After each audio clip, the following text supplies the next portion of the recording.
One of the most important lessons that you will ever learn in business is that business is just business. It's not personal. It will feel personal. You'll want it to be personal, especially in the early days when you start. And trust me, I know, I've been there, I've done that.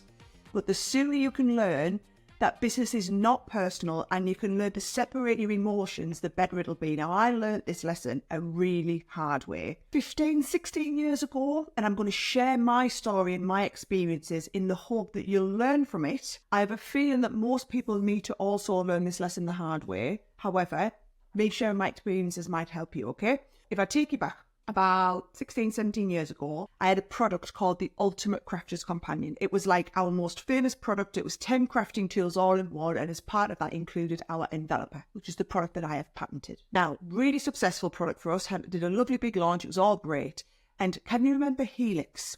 The company, probably when you were at school, you'll have had your school pencil case, and it'll have had a Helix ruler and protractor and compass and things like that. Okay, they made stationery. They'd obviously made a decision to diversify into the craft market. So, as any company would, and I can say this now in black and white because I've been through it, but looked around the market, looked at what was out there in the craft market, looked at the tools and where they could excel, saw that I had this product, thought that's obviously a great idea. We'll do our own version of this and we'll just make sure that we design around her intellectual property. So I had design registrations, trademarks, I had the patent on the enveloper side of it. And you could see from the design of their product that they just designed around it. They even had the audacity to invite me down to their office to talk about my product and potentially working with them for them to distribute it and whatnot, to find out everything about it. You know, I basically told them what naive little Sara, toddled down to their office, told them more about the product. And then here 6 months later, I see they're launching their own version, which is, to anybody in the market, you can see it's just a blatant rip-off of my product. Now, I took that really personally, especially because I'd met them and invited me to my offices. It felt very immoral. And I feel like they probably just looked at me and thought, she's just a young girl with a little business. She's no risk to us. We can probably push it a little bit on, where we might be infringing certain parts of our intellectual property, and that'll be fine, right? And it wasn't fine. I wasn't having any of it.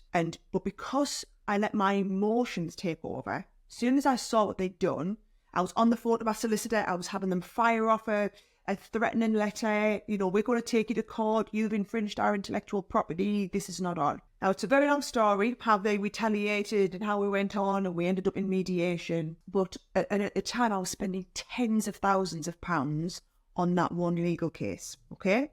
Now, thankfully for me, it worked out well. We settled. We went through mediation in the end. The settlement was favourable for what I wanted. They withdrew the product. They had to serve up all of the envelopers to me. So I got what I wanted out of that. However, I learned the valuable lesson in that nobody at Helix had said, right, look at her. Let's take her on. Let's have her just for fun, just because it'll wind her up. And yeah, they had literally looked at the market, thought, there's a great product. There's an area we can move into. Assessed my intellectual property portfolio, deemed that it was low risk, made a decision, this is what we'll do, okay? It wasn't personal, it was a carefully calculated set of business decisions for that company, okay? For me, it felt personal. I felt like they were attacking me and they were attacking my product. And I think I can reflect on it now, all of these years later, and feel like for all that was probably the most stressful time of my life, if I'm being really honest. I was only 23 years old at the time.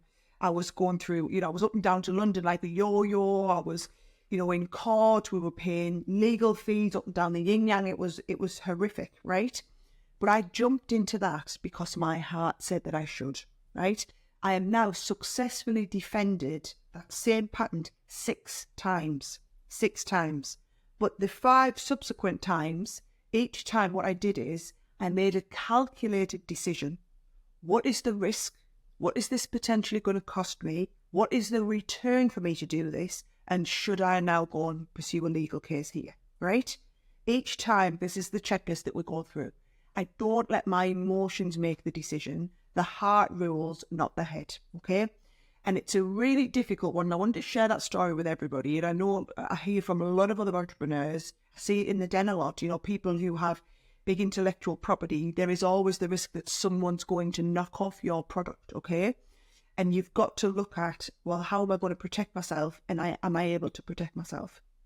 Now, the big takeaways in this one, okay? Yes, don't let your emotions cloud your business judgment, okay? Don't ever let that happen.